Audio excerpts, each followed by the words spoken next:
vous allez demander, Seigneur, donne-moi de désirer et d'aimer. Donne-moi de désirer et d'aimer. La vie du Saint-Esprit. La vie dans le Saint-Esprit. Et après la gratitude, je vous demanderai aussi de marquer ceci que nous avons vu le matin, la soif et la faim. Je dois vouloir. Une vraie communion avec le Saint-Esprit n'est pas donnée aux gens qui n'en veulent pas. N'est pas donnée aux gens qui sont trop préoccupés avec, oui, mais moi, en fait, moi, ceci, moi, cela. Non, mais tu sais, moi. Non, nous devons dire, Seigneur, toi. Cette soif, cette faim. Il y a des gens qui ont vécu des choses extraordinaires avec le Saint-Esprit. Je raconte dans mon livre Le Feu de Dieu l'histoire de D.L. Moody. Et je parle du fait que nous allons... Ma fille a témoigné le matin, elle a parlé de cette nouvelle dimension qu'elle est en train de vivre dans le Saint-Esprit.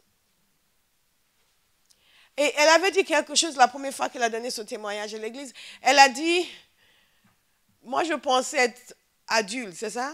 Ou être mature. Et j'ai découvert que je suis qu'un bébé. Et que j'ai beaucoup de choses à apprendre. Et dans toutes ces nouvelles dimensions dans lesquelles nous voulons entrer avec le Seigneur, notre soif et notre faim va être fondamentale. D.L. Moody, il n'avait pas soif au début. Il n'avait vraiment pas soif. Il prêchait, il pensait que c'était bon. Il était arrivé. Il y avait beaucoup de gens qui venaient l'écouter prêcher. Jusqu'à un jour où 2 femmes lui ont dit, elles priaient pendant qu'il prêchait. Il dit, elles sont en train de prier. Et après, elles lui ont dit, nous prions pour vous. Elle dit, vous priez pour moi, priez plutôt pour les âmes qui ont besoin de se convertir. Elle dit, non, nous prions pour vous. Nous prions pour vous, pour que vous receviez le feu, que vous soyez baptisés de l'Esprit. Il les a regardés de quoi elles parlent. Mais il a demandé des explications. Il estimait que, non, il n'en avait pas besoin. Mais il voyait que manifestement, ces femmes avaient quelque chose que lui n'avait pas. Aujourd'hui, dans notre génération, quand nous voyons des gens qui ont quelque chose que nous n'avons pas, nous les dénigrons. Oh, écoutez, tous ces illuminés, Non, moi c'est la parole. Est-ce que vous savez que l'auteur de la parole, c'est le Saint-Esprit? Il n'y a pas d'opposition entre l'Esprit et la parole. C'est l'Esprit qui est l'auteur de la parole. Alléluia. Nous allons en parler demain matin. L'apôtre Pierre l'a dit. Les hommes, c'est poussé par l'Esprit que les hommes ont parlé de la part de Dieu. C'est poussé par l'Esprit. C'est l'Esprit Saint qui est l'auteur de la parole.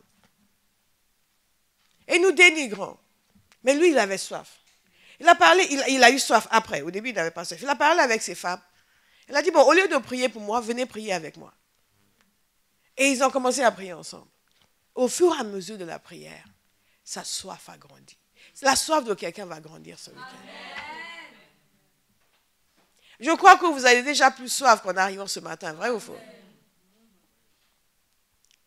Au fur et à mesure qu'il priait avec ses femmes, sa soif a grandi.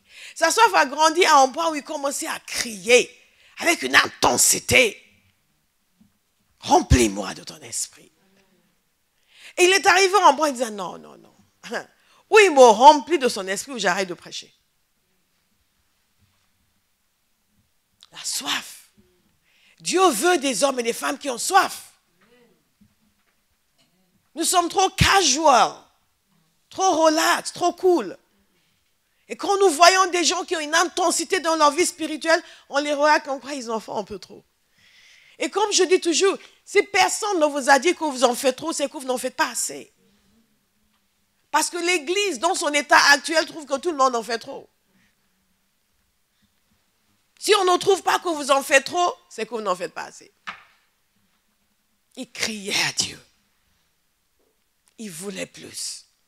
Pourtant, il avait du succès. Mais ça ne lui a pas suffi. Il a compris qu'il y avait une dimension spirituelle dans laquelle il ne marchait pas. Quelqu'un va entrer dans une autre dimension spirituelle. Et quand il a crié à Dieu, la soif a augmenté.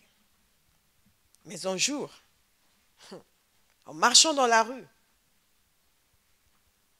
Il était allé à New York pour recueillir des fonds parce qu'il y a eu le grand incendie de Chicago. Tout a brûlé, même sa maison, l'église, beaucoup de dégâts. Il disait qu'il était allé pour recueillir des fonds pour rebâtir l'église, mais son cœur n'y était même pas. Il marchait dans la rue, il soupirait, il criait, Seigneur, remplis-moi. Je prie pour que vous ayez un soupir. Un soupir, un cri. Seigneur, remplis-moi. Remplis-moi. Il y a des moments comme ça dans votre vie, vous êtes juste là, tout ce que vous voulez, c'est Dieu. On vous dit, viens manger, oui, on va manger après. Ah, Seigneur. Oh, Seigneur. La nuit, vous êtes Seigneur. Oh, Jesus. Oh! Vous marchez dans la rue, vous allez travailler dès que vous avez un moment. Oh! Que le Seigneur vous donne d'avoir soif. D'avoir soif. Que nous soyons touchés profondément. Notre génération a besoin de retrouver ce que c'est la soif de Dieu. Toucher profondément, où notre âme soupire. La communion avec le Saint-Esprit. C'est pour les gens qui veulent vraiment. Et qui soupirent. Et même si Dieu vient vous chercher quand vous ne voulez pas, il va créer ce désir en vous. Vous êtes ici ce week-end parce qu'il est en train de créer plus de désirs. Et je suis en train de recevoir plus de désirs. Plus de soif. Alléluia. Hey, hey. Hey. Zémécaré. Et le jour où le Saint-Esprit est tombé sur lui, c'était à la mesure de sa soif. Ce que nous recevons de Dieu, c'est à la mesure de notre soif. Les gens vont regarder certains, mais pourquoi lui, pourquoi toujours lui? Mais parce qu'il a soif. Et Dieu est attiré par le désir qui est dans son cœur. Alors que toi, tu es cool. Trop stylé. Ah, il ne faut pas que la coiffure soit dérangée. Alléluia. Non, non, non, non.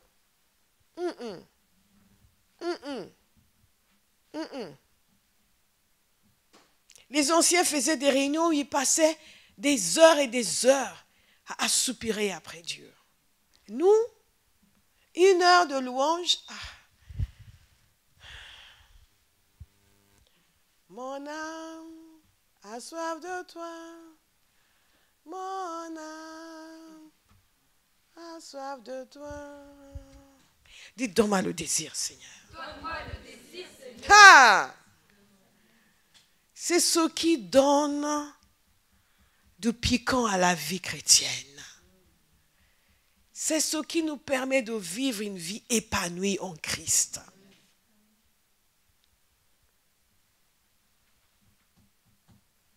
Il y a quelque chose qui est nécessaire mais qui est aussi le produit de la communion avec le Saint-Esprit. C'est le brisement. C'est le brisement. La parole de Dieu nous dit qu'en cœur brisé, Dieu ne méprisera pas. Il se passe quelque chose dans la vie d'un homme. Quand il estime qu'il n'est plus rien, il n'a plus rien. Il n'est plus rien et il n'a plus rien. Et tout ce qu'il veut, c'est Dieu. Et souvent, il y a juste trop de nous et pas assez de Dieu. Brisement, dites brisement. Ça ne veut pas dire, contrairement à ce que beaucoup imaginent, que Dieu va amener un marteau qui va appliquer à votre cuir chevelu. Non, c'est juste que quelque part à l'intérieur, il va vous toucher comme il a touché Jacob. Et que votre sensibilité, vous allez être comme si on vous a ouvert. Et vous êtes juste là, Dieu. Tout le reste, les diplômes, les acquis disparaissent. Si nous devions commencer à adorer le Seigneur ici, combien de gens pourront se prosterner complètement, face contre terre, pendant des heures et des heures, juste pour rester dans sa présence? Dites, je veux la communion du Saint-Esprit. La communion du Saint-Esprit. Qu'est-ce qui est nécessaire pour la communion du Saint-Esprit? Nous devons l'honorer. Nous honorons le Saint-Esprit. Nous ne nous servons pas de lui. Nous nous soumettons à lui. Parce qu'il est Dieu, nous nous soumettons à lui. Nous nous soumettons à lui et nous reconnaissons le fait que nous dépendons de lui. Ce sont les choses que vous allez dire au Saint-Esprit pour que cette communion puisse grandir. Je dépends de toi. Vous allez dire, il le sait, mais est-ce que vous le savez? Je suis complètement dépendant de toi. J'ai besoin de toi, Esprit de l'Éternel. Il y a des gens qui n'ont aucune communion avec le Saint-Esprit. Comme ils disent, ah non, tu sais, quand l'Esprit agit, et l'Esprit ceci, et l'Esprit cela, il y a une façon de parler qui révèle notre manque de brisement. Et par conséquent, notre manque d'intimité réelle. Nous parlons de choses que nous n'avons pas vues. Nous parlons de choses que nous n'avons pas vécues. Et il y a comme une barrière en nous qui fait en sorte que ça ne nous dérange même pas. Parce que vous savez, il y a des fois, nous disons des choses. Seigneur, j'ai peut-être... Non, ça ne dérange même pas. Nous recommençons. Il y aura un changement. Amen. Au nom de Jésus. Un changement. Alléluia. Un changement. C'est de reconnaître notre dépendance. Reconnaître notre dépendance. Reconnaître notre dépendance. Il y a une dimension où nous reconnaissons. Quand la main de Dieu est sur vous, vous le savez. Vous savez que vous êtes loin. Vous savez que Dieu vous a appelé. Il ne s'agit pas de faire, oui, mais moi je ne sais pas. Non, ce n'est pas la fausse humilité ici. La main, l'Esprit de l'Éternel est sur moi. Mais nous reconnaissons que ce n'est pas que je suis grand, c'est que l'Esprit de l'Éternel est sur moi. L'Esprit de l'Éternel. Comme a témoigné ma fille tout à l'heure, le même Esprit qui a engendré Jésus est sur moi. Les possibilités sont illimitées. Quelqu'un doit commencer à voir ces choses. Quand on vous dit, ok, vous allez prier pour les malades. Ah, moi? Non. Rappelez-vous, l'Esprit de l'Éternel est sur moi. Que le même Esprit qui a transformé en Jephthé. Ah, quand même. Vous êtes passé par la croix. Tout ce qu'il veut, c'est des gens qui se laissent briser. Tout ce qu'il veut, c'est des gens qui le reconnaissent. Tout ce qu'il veut, c'est des gens qui l'honorent. Tout ce qu'il veut, c'est des gens qui sont reconnaissants, qui voient qui il est et qui sont contents de l'avoir avec eux et de l'avoir en eux. Et qui ne passent pas une journée sans dire, Saint-Esprit, merci, tu es avec moi, mais éternellement. Ah, c'est bon. Mon avenir est garanti. Ma réussite est garantie. Ma victoire est garantie. Mon accomplissement est garanti. Ma liberté est garantie. Parce que tu es avec moi éternellement. Oh, it is so good, it is so good. Dépendre du Saint-Esprit. Dépendre de lui. Et lui dire, je dépends de toi.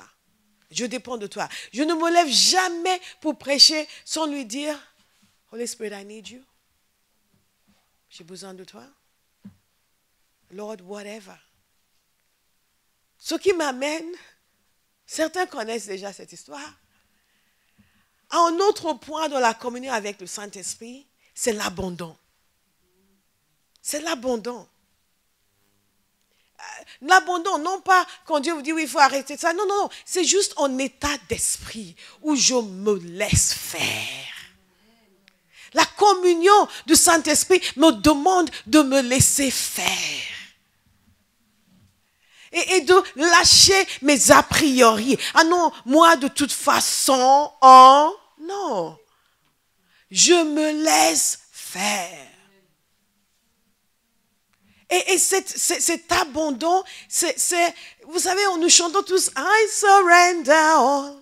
Oui, prends tout, Seigneur. Et c'est pas vrai. Mais ça va devenir vrai. Parce qu'il y a tellement de choses dans nos vies où nous pensons que Satan nous attaque, mais c'est Dieu qui nous résiste. Parce que nous sommes trop orgueilleux vis-à-vis de lui. Et cet abandon, c'est quand je lâche tout, absolument tout. Et je dis, ce que tu veux, quand tu le veux, comme tu le veux, c'est ce que je veux. Alléluia. Et Dieu nous fait vivre des choses différentes. Certains connaissent cette histoire. Il y avait une époque de ma vie où Dieu me travaillait tellement. Aïe, aïe, aïe, aïe. Il y a des gens qui sont difficiles. Hein? Et pendant toute une période, je ne pouvais pas prier longuement sans dire « whatever ». C'est tout ce que ça sortait de moi. « Whatever ». « Lord, whatever ». « Lord, whatever ». « Lord, whatever ». « Whatever » means whatever. Whatever. Peu importe. Qu'importe. Qu'importe. Whatever. Qu'est-ce que tu veux? Ce que tu veux, whatever. Je n'ai plus mon mot à dire. Je ne veux plus rien dire. Je ne veux plus diverger. Plus d'opinions divergentes. Plus d'opinions divergentes. Whatever, Lord. Et nous avons besoin de ce whatever. Et ce whatever nous permet d'entrer pleinement dans la communion de l'Esprit parce qu'il n'y a plus de résistance en nous vis-à-vis de lui. Mais ce whatever aussi est le produit de l'action du Saint-Esprit parce que c'est lui qui nous travaille. Dites Seigneur, je m'abandonne entre tes mains.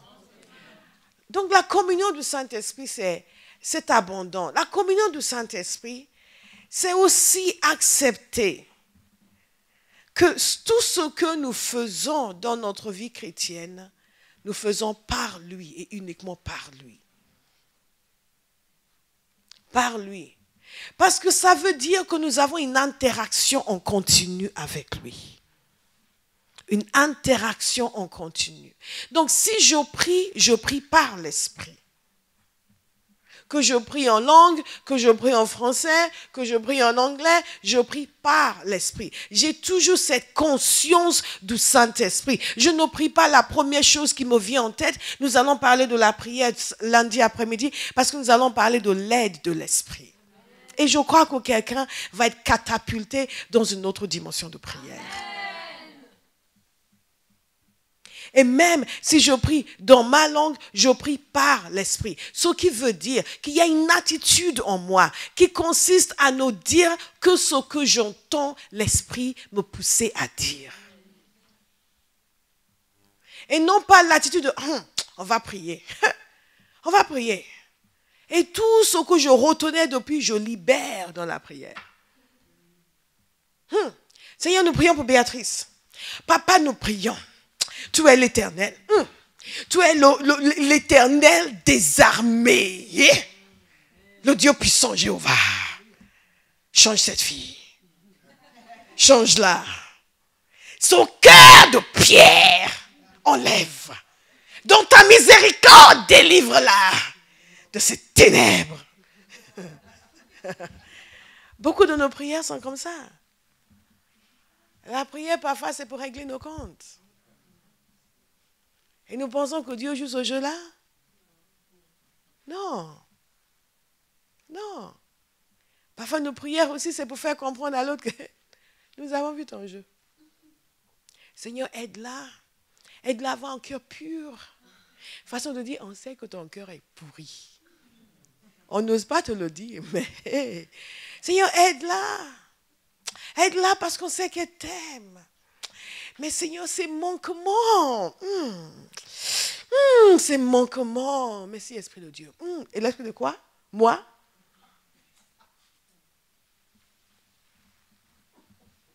Décidez de ne prier que par l'Esprit. Décidez de méditer la parole avec l'aide du Saint-Esprit. Ce qui veut dire, c'est ça la communion avec le Saint-Esprit. Ce n'est pas uniquement dire au Saint-Esprit, dire, faut pas dire, je t'aime, je t'aime, je t'aime, je t'aime, je t'aime. Non. C'est fonctionner avec lui. Le laisser faire en nous et avec nous ce que Jésus nous l'a donné pour faire. Donc je médite la parole. Nous avons certaines attitudes qui sont l'antithèse de la communion du Saint-Esprit. Je vais prendre la parole de Dieu. Je sais que je dois intervenir à l'étude biblique samedi. Je vais chercher des versets avec l'intention de briller. Vous me suivez? L'intention de briller. La semaine dernière, je n'ai rien trouvé à dire. Ils vont m'entendre. Ce samedi. Ils vont m'entendre. Ils vont savoir. Moi aussi, j'ai une Bible. Hey, moi aussi, j'ai l'esprit. Moi aussi, je connais la parole. Ça, c'est l'antithèse de la communion du Saint-Esprit. La parole de Dieu ne nous a pas été donnée pour servir pour nos joutes verbales. Cette humilité de cœur est fondamentale. Je médite la parole de Dieu par l'Esprit. Qu'est-ce que je fais? Je communique avec lui. Je lui parle. Je chante. Et je passe du temps avec lui. Je passe du temps avec lui. Nous en reparlerons lundi après-midi quand nous allons parler de prière. Mais je veux que vous compreniez qu'un des composants essentiels de la croissance spirituelle, de la communion avec le Saint-Esprit, de la puissance spirituelle, c'est le temps. Fondamental. Sans le temps, il n'y a pas de croissance spirituelle. Il n'y a pas de communion réelle avec le Saint-Esprit. Parce que certaines choses demandent le temps. Et parce que Dieu demande notre temps. Il demande notre temps. Le temps que nous passons au téléphone à parler avec nos amis, le Saint-Esprit veut que nous le passions avec lui, à parler avec lui. Je vais encourager quelqu'un à analyser ses journées et à voir là où le temps est gaspillé. Il y a des choses très pratiques. Il a dit, ce temps-là, les discussions avec Cécile tous les jours, l'heure et demie passée avec Cécile tous les jours, à parler de choses qui n'édifient pas. Et quelqu'un dit, non, on va parler de la parole. Non, arrêtez de parler. Allez prier. Ce temps-là, je vais passer à communier avec le Saint-Esprit. C'est quelque chose de fondamental et de critique. La communion avec le Saint-Esprit. C'est de façon continue. Chercher à être conduit par lui. Reconnaître, Saint-Esprit, Jésus a dit que tu es l'esprit de vérité. Conduis-moi dans la vérité. Conduis-moi dans la vérité. Sans toi, je ne connais pas la vérité. Même quand j'ai accepté Christ, c'est parce que l'Esprit m'a convaincu de péché, de justice et de jugement. Est-ce que vous me suivez? Je lui demande en continu. Conduis-moi. Que quelqu'un lui dise, Saint-Esprit, conduis-moi. Saint-Esprit, conduis-moi. Et quand il me conduit, qu'est-ce qui se passe? Et j'aime cette partie.